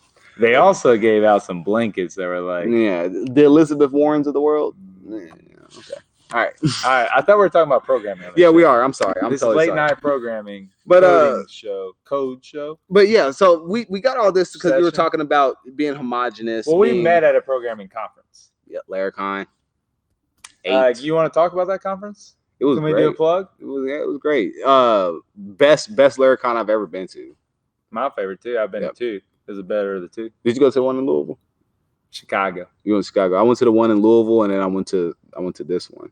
Yeah. And it was great, man. Like the speakers were above par, all of them above par. Can you give a shout out? Because you got like a scholarship or sponsorship. I had got a media pass. Taylor gave me a media pass to cover the event and also interview him and Matt. And then Matt Stauffer paid for my travel. So the whole trip was, and I had a free hotel from somebody else. So basically my whole trip was covered. That's pretty impressive. Now I did get a hard time because I show up at this conference. I bring my backpack. It's over there somewhere. Walk into like 900 people in here. This conference, and as a programming conference, it's predominantly male. It's predominantly people that look like me. Yeah. And it's predominantly that.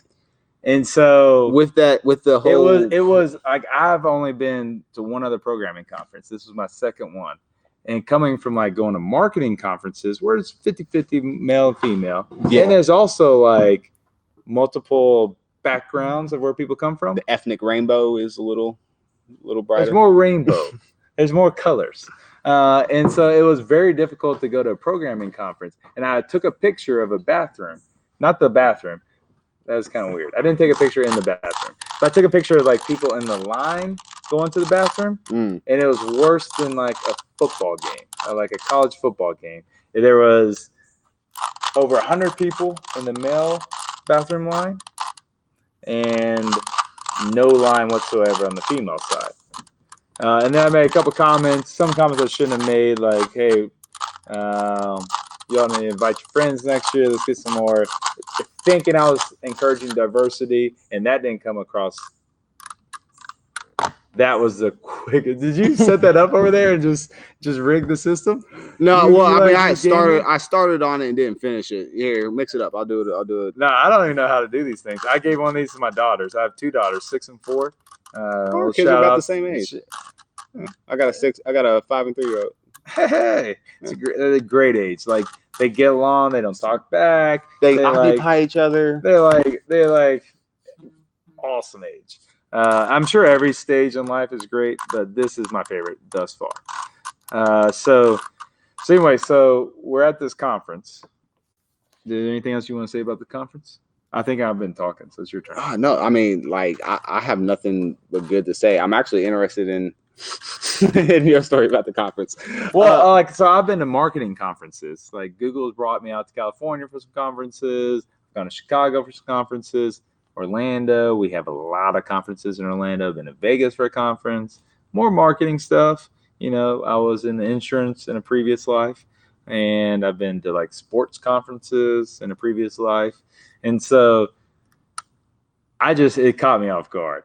Everybody like wearing the same t-shirt, everybody wearing the same backpack, like they're in like elementary school with a laptop in it. Oh, everybody my gosh. wearing, you know, looking exactly like me, but even though they're from Europe and different parts of the country, great people I jive with. Like I enjoy the conversation. They were all making stuff, which was what was different about this conference than any Yes. marketing. You get a lot of just pretenders. Yes. At a programming conference, ain't nobody there pretending. They're there to actually Build shit. They are building shit. Yeah. And they're there to learn how to do it better. And this is why it's amazing.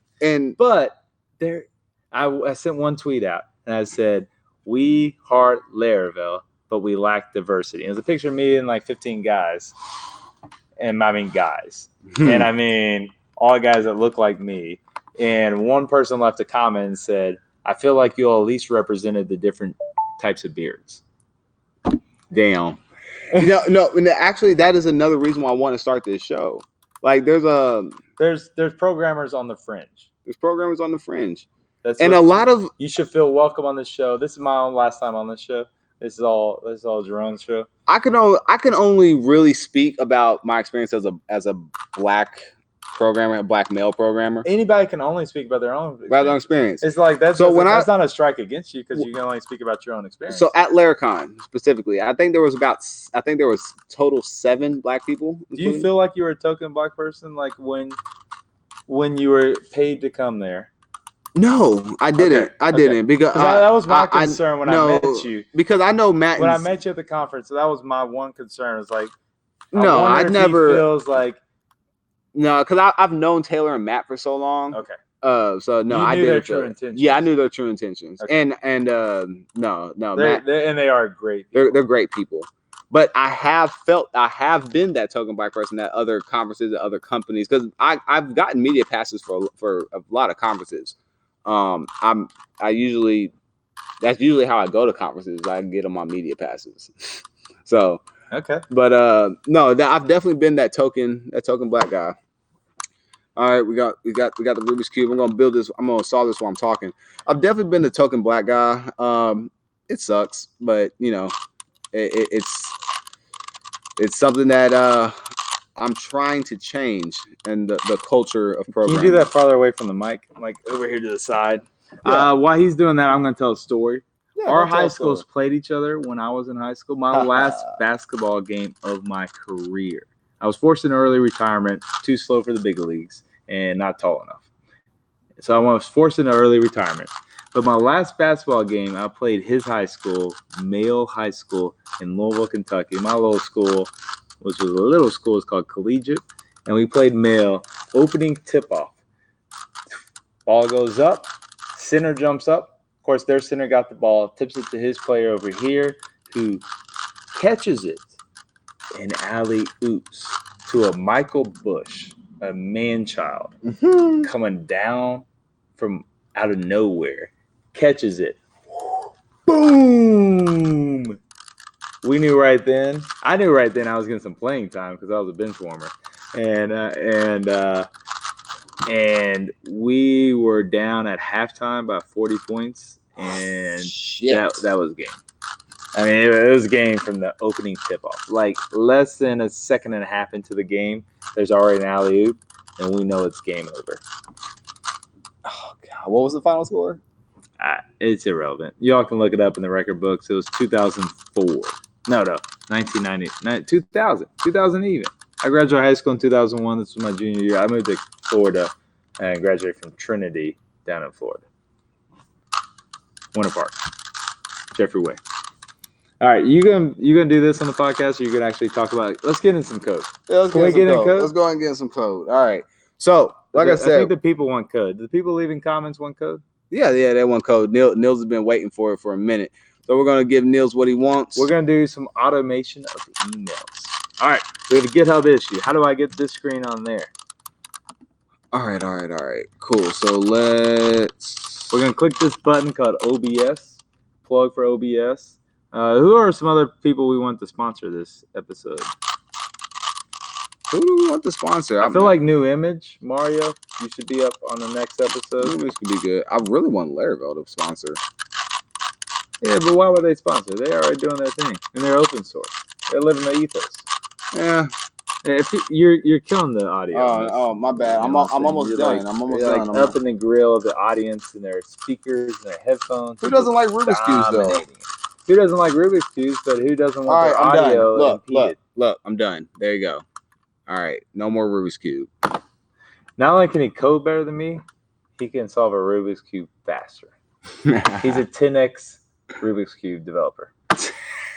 All right, cool. I don't know. I'm looking at like screens of screens. I'm looking at the Matrix. Or what is this? That's basically the Matrix. Can I click something else, or do I need to click start streaming? No, you don't start recording. You don't press nothing yet. I don't press nothing. You don't press nothing. Nothing. You keep talking. I don't want to talk. Yeah, well, I need you to talk. The audience doesn't want me to talk. Oh, I guess leave a comment if you want me to talk. We need some animated GIFs. Can you do an animated GIF for the people before we go here? Like yeah. Can I give you a topic and you get in front of the camera and I'll give you a topic? All right, let's go. Let's do it. Laravel community, go. The people. Oh yeah, the people. Cohesiveness. Yeah. All right, that was not a good GIF. You weren't looking at the camera. Cohesiveness. Yes. Laravel. All right. Laravel. Git commit. I need a GIF. Go. Git commit. Git commit. All right. Another round. Yeah. And continue on. And then we're going to you. All right. Do your introductory animated GIF. Which one was that? Whatever one you want. Just give it from the camera. You're out of the camera. It's just me. Go. Oh, that's a good one. Get it. you got it. All right, I'm gonna. If no one in the comments makes animated GIFs and tweets it to us, I'm gonna make these animated GIFs and tweet them out. Is that fair? That's fair. Let's see. If all else fails, they do have a screen share option on here. I do not know how to program on a Chromebook. No, I do. On a Chromebook? So what you're going to do? Here's what we're going to do. Oh, you Californians are so weird. Here's what we're going to do. Do you have the repo set up? Yeah, baby. All right, send me the. I'll tell you. Here's what I'm going to do. I'm going to set up on Laravel Forge right now. Yeah. I'm going to code this bitch on GitHub. And we got the continuous integration, so it's going to be live. Yeah. All right. Roll it up. Cool. Yeah, so do a pull request, though. Yeah, of course. Pull request. Hey, people, if you don't know GitHub workflows, you need to learn them. GitHub workflows change your life. GitHub. If it's free to join GitHub, join GitHub. Jerome, text me your address. I'll send you a speed cube. I need you to give me Shane's number after this. I'll text you, Shane. All right. I'll text you. You're Canadian. It's long distance in Canada. How does that work? Well, I got international. He's not from Canada. All right. Here's what I want you to do. I have to pee like a racehorse because that bird. There's a bathroom down there. So, what are you talking about? The sweet tea? Yeah, the spiked sweet tea. All right, cool. So, you mean tell stories? Tell stories. I'll be back in 5 minutes. Oh. All right, Shane, what type of stories you want to hear? So once, when I graduated from college, I drove to Costa Rica. That's a plug for a later episode. I don't know if I can tell that here. Let's talk about some other episodes Jerome's going to do. There's a guy named Madison, boy named Sue, boy named Madison. He's going to get on this show. He has a website he just registered called thegreenbush.com. He's going to make something about some bushes or something. I don't know exactly. Jerome can probably figure out what he wants to make. But that's going to be a statamic. That's going to be a Jack McDay type of website. And they're going to make something that's like for his audience. We need this one guy named Steven Garcia. Hashtag Viva Garcia. He needs to get on here. There's some awesome guys from the Hoth. If you don't use the Hoth and you do marketing, you may want to start using them. They're great. Great people, great company. St. Petersburg, Florida. It's not like St. Petersburg, Russia. It's warmer, better weather, better people, good times. There's also some stuff that, like, as far as future episodes, I like to see Mario on here talking about he can use code to put in a pill, put medicine in a pill, and so he doesn't need as many pharmacists at his company, and they can use code, just using Laravel, like Ruby on Rails type of better 2.0 type stuff. They can use Laravel and make some stuff happen in these machines that actually like load pills, put the pills together, kick it out, put it in the bottle, send it off to patients that need their drugs, legal drugs. I think that would be interesting to understand how he uses Laravel to accomplish these things. I think bringing Freak on here, Freak is a genius. And when I say Freak, I mean Freek. He does open source packages that over 40 million people. I don't know about people, but 40 million downloads for his open source packages. It's pretty amazing numbers. That's better than most podcasts. Isn't that better than most podcasts? 40 million downloads? Shit. Yes. Marcel Posiat, he embodies what it means to like think in packages. He has have you taken his course? Which one? Freak? Marcel. His haven't Think in taken it. Packages course, or whatever, Package Development 101. Oh, no, I know of the course, but I haven't taken it. My friend took it, though. Game changer. Complete game changer. Changed my paradigm. Like, if you want to change your paradigm, take that course. Who's the guy that Christoph, the European? Who's the other European? We're talking about Europeans. So Drace. We got Well, we could talk about Drace, the Laravel guy. yeah, Drace. He's That guy. Boom. That guy's on another level. You know, like when you talk to somebody and they're good at something, like what they do, and then you realize mid-conversation they're on another level, like in another dimension. That's what's going on. Like, he walks in another dimension. He moves in another dimension. All right? One day, we might be able to move in another dimension. One day. He's great. But I was talking about the guy, Christoph. He spoke at the conference, too. He has, like, into the Laravel core, and he has this new series he's coming out, going deeper into the core, like understanding how it works, what makes it tick. That course is great. It is. For those of you getting started on code, onramp.dev, not .com, but .dev.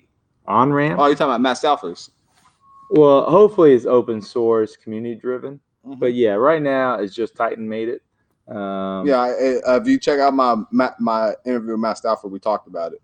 So it's just a good place to start if you're new to programming and you want to learn what lingo we're even talking about here.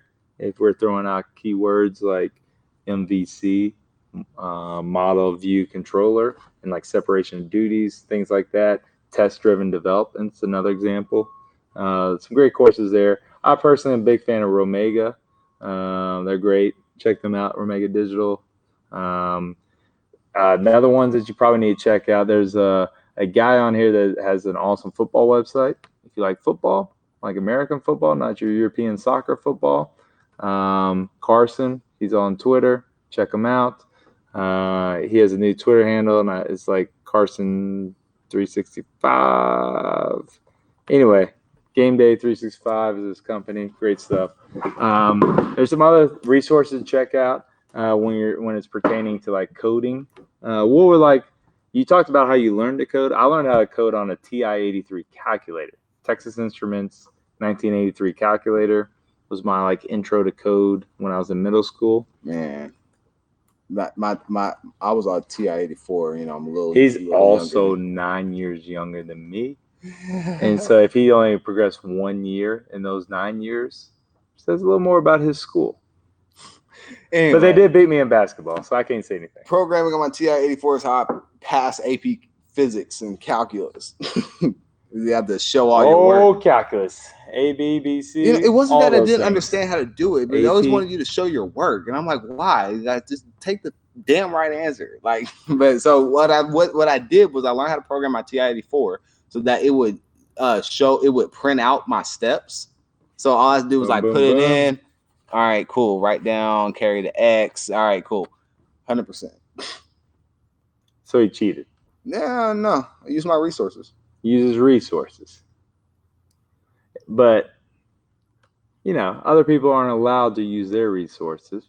Yeah, they just didn't know how to use their resources. I mean, if we're going to bring it up to the PC community, why would you get mad if people outside the PC community use their resources? And I mean, because it's not a fair system. And the problem with a lot of the community is, or this community over here, or whatever community we're talking about, fair is a tough thing to understand. Is that a fair statement? That is a very fair statement. All right, we set up email.jeromeparker.com for the URL. Yeah. Shane left a comment about best stories come from Little Italy. They do, but best stories are also best not on live YouTube, but best among a small circle of friends. Another comment he made was Larrycast. Another shout out for Jeffrey Way. If you want to learn how to program, if you want to even learn how to do Git in the first place, Larrycast, Jeffrey Way is a great series there. He's very approachable. GettingGit.com. One way he spells with Git, G-E-T, and the other one is G-I-T. It's kind of weird, but that's how it does. That's Getting Git. That's by J Mac. It's a good course. What's the name of the repo? GitHub.com/breakout games /reporting is the one we're working on now. /breakout is our actual repo. We haven't talked about AMP yet. Can we talk about AMP? We can talk about AMP, but for the email app, did you make the repo for automated emails? It's the same repo. The reporting? Yeah. Okay. Yeah. Do you have access to that or not? Yeah, you gave me access. Oh, it's already in Forge. What are you doing on Forge? He's on Forge doing some weird stuff. Laravel Forge is this like magic thing that like throws it over there to the server or different places. There's also Laravel Vapor, hot off the presses. There's like some cool stuff going on. Serverless. So I don't really understand it. I just know it's magic, and you don't have to think about servers anymore. It is magic. It is magic. You don't have to worry about your scalability. Don't have to worry about scalability, which is number one. It's the biggest headache. It's the biggest most programmers have the most headache when it comes to like scalability. Like I remember when I first created a website, and then like another website linked to this little website, this little blog, WordPress blog that we had, and it just blew up and like crashed, couldn't come back up, was down for days. It felt like it was a headache. So you don't have to worry about that anymore. Those things are like, third world problems. Is that a fair assessment? Fair assessment. One of the things I've done lately with our company is we use accelerated mobile pages called AMP, but we use it for desktop and everything. We don't have an AMP version of the site. We are AMP. You'll see a lot of publishers, New York Times, a lot of blogs, especially sports blogs, things like that. They'll use AMP and they'll have a different version of it going. I'm getting a phone call at 8:02 a.m. We are live real time in this world. Is this a bad representation of my company if no one's in the office at 8:02? No. It's Kentucky time, so we're a little slow around here. They're going to come in barefoot riding their horses here in a minute. But back to the story about our website, we made an executive decision that the most important things to us was the Google traffic. And on mobile phones, like let's throw in a keyword that I'm challenged with right now. So let's say like you like Atlanta. Did you ever live in Atlanta? I haven't lived there, but I've been there. All right. I lived in Atlanta. I like Atlanta. Some interesting people moving to Atlanta right now. But regardless, let's type in escape room Atlanta. That's the type of business I'm in. So if we had escape room Atlanta, hit enter, you got search results. You can see these theoretically. Okay. I don't know why this little thing is here on the screen. I can only see half the screen. So ideally I like to follow the rule of thirds. I put my head on 1/3, in one channel, and I put this on the other part. Whatever. All right, so you see we got ads. We're losing to competitors on the ads. Of course, we don't really care that much about the ads. The map is very important. In Atlanta, we're not on the map, which is a big deal. that we lose a lot of revenue because we don't have enough reviews. We don't have good enough reviews. We're farther outside the center of town. We don't have as much time in the presence to really get ratings for that. But you see our second result right here. We're not first, which is that's my wheelhouse, big deal. But on the second result, you can click breakoutgames.com and watch how fast this thing loads. Again, keep in mind, we're not on the best cell phone. I can't even figure out where the camera is. You can see we're not on the best cell phone coverage in Kentucky. And when you click on the search result, like this right here, I didn't click, but you click on it, it's instant. Google preloads when you look at the search results. So like if I go back and I click on another search result, like our lovely competitor here in Atlanta, and I click on their search result, 1 banana, 2 banana, 3 banana, and it's loaded. So decently fast. I guess I'm on Wi-Fi, so it's not a good assessment. If I go back, do it one more time, one more run at this, click on theirs, 1 banana, 2 banana, 3 banana, go back, click on mine, instant. Fully loaded web page right there. So that's your tutorial for the day. We do have our first person come in the office. I think Jerome run the bet that the Dylan is the first one in the office. No. He says, "What up?" Let that be known for the people on the interwebs. We have 2 live watchers. Don't worry about it. So what else you want to get into? Are we getting into code, or are we just going to talk the rest of the day? Because we are. Yeah, I'm thinking about it. We have programmed and talked until the sun came up. A little less on the programming side, a little more on the talking side, but the sun's up now. Yeah, I'm looking at. I got the breakout, the reporting thing up, looking at it, and honestly, I don't know if we'll have enough time to really get into it. We're almost coming up on the 2-hour mark now. Are we able to put our screen of this laptop right here onto this screen up here and talk and just walk through the repo, or should you do that on another video another day? Not a podcast episode, but just another video where you can just explain what we're doing. And like our plan as a company is actually to open source our website at some point. And we want to make it open, because I knew when I was first coming to Laravel, I didn't know how bigger companies use Laravel. I didn't know like how companies with like, we have 44 locations, companies with like significant revenue, how they even use this programming language to do it. And so I felt hesitant to use it, because you hear these rumors like, oh, Laravel's not like Ruby, it can't scale. But it can. It can do everything. And everybody says PHP can't scale, has never used Facebook. PHP still mainly on the back end, but they did switch their database to Cassandra and some other stuff. Yeah, I think they switched off they of have Cassandra. a couple Java microservices, but the vast majority of it is still PHP. Yeah.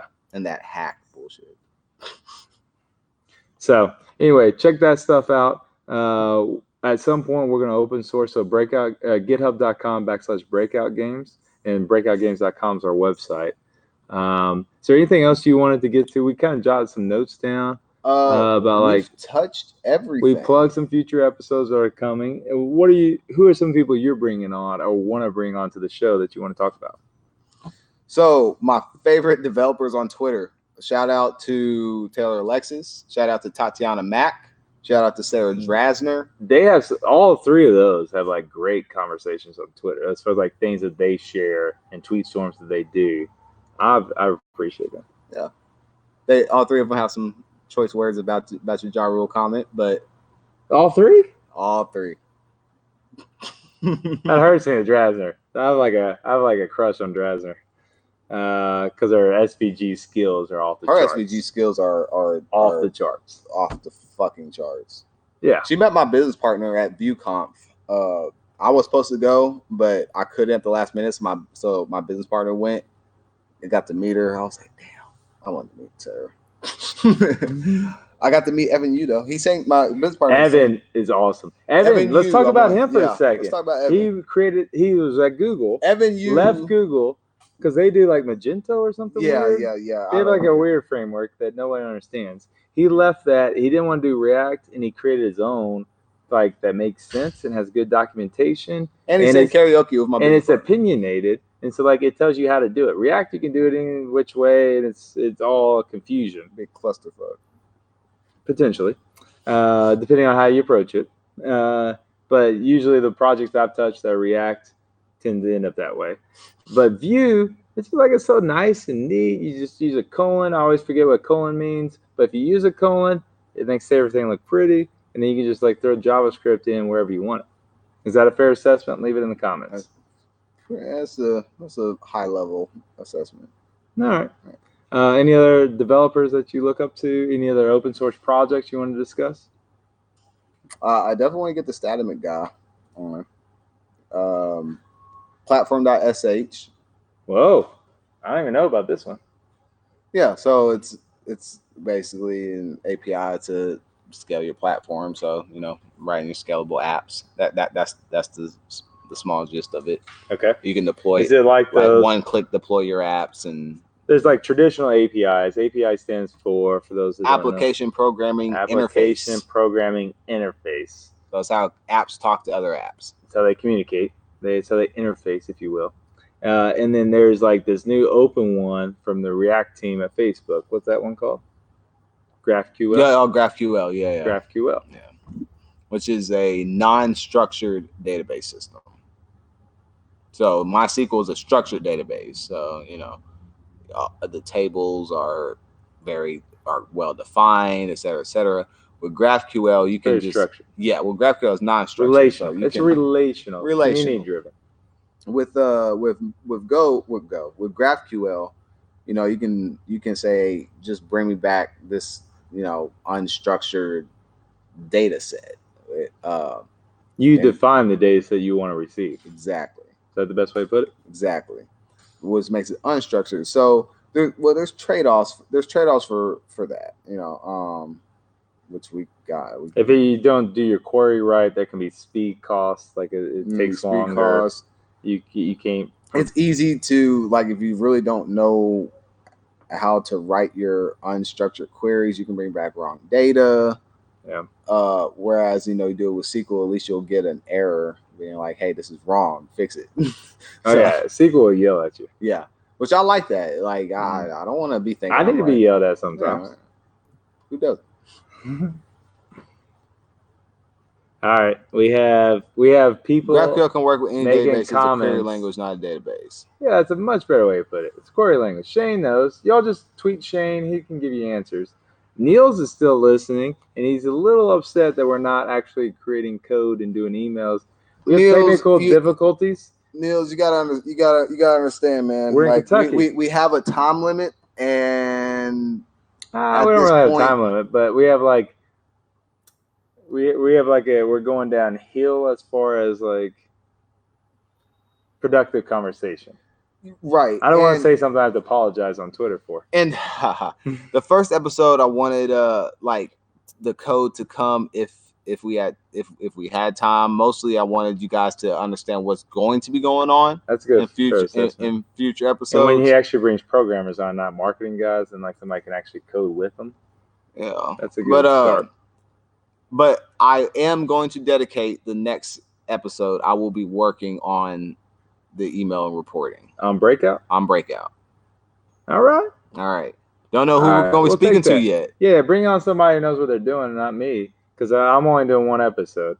The people of Twitter have spoken. I'm only doing one. We're bringing on other people. I got a guy or a girl. Is that? Preferably a girl if you're going to bring.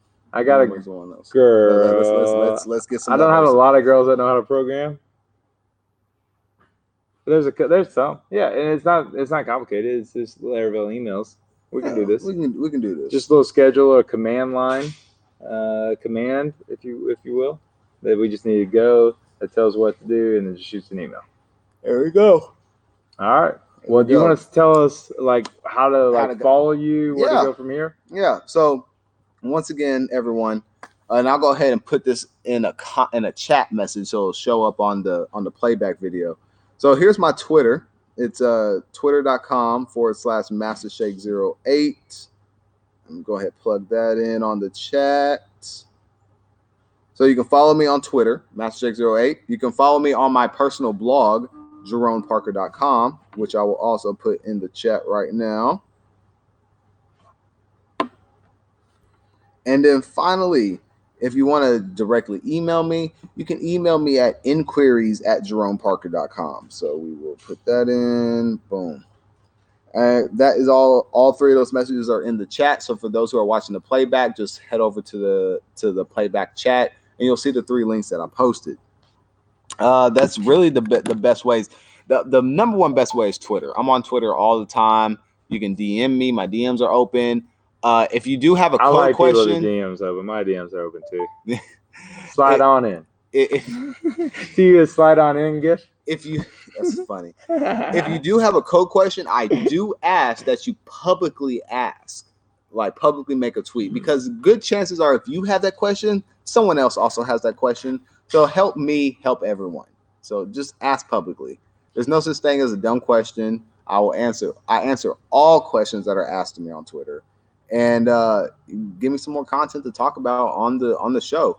Lastly, if you, for whatever reason, don't want to reach out to me on Twitter or Facebook or email, leave a comment on my videos. Is there something that you want to see, stuff you want me to talk about, certain programmers you want on here? Do you want to be on here?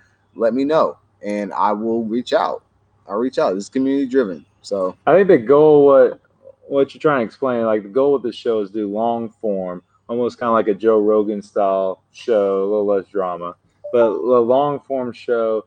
Ideally, in future episodes, get more into code and actually do some actual live programming on the air, and just dive on into it with somebody who's on the show who can also have good conversations while they're programming, and kind of talk about some of the issues they're facing, just like in their life, especially if they're more of a programmer on the fringe. Is that a fair kind of like fair. Vision for where you're going with this? Very fair vision. Yeah.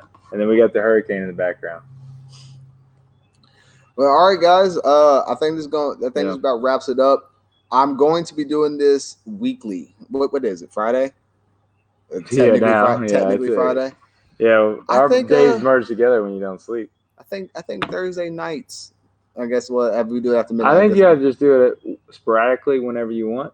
But typically, maybe not all the way like midnight shows. Tell you what, I'll play around for the next few weeks on different days and look at the analytics. And I think it depends on like the guest on the show. It also and like if like it works for me because I'm a night owl. But if you're having like my brother or somebody else on the show, yeah, they like to get their sleep and be a normal human being. That's true. So I'll play around with the times. I'll play around with the days. I'll look at the analytics because I'm a data-driven person, and I'll see when we're getting the most traction and once I get a big enough data set to figure that out, that'll be the schedule. So it might end up being Wednesday at 10:30. I don't know. We'll find out. Gotta do a Spanish salute. Do a Spanish salute. Adios, amigos. Hasta luego. Peace. Signing off. Farewell.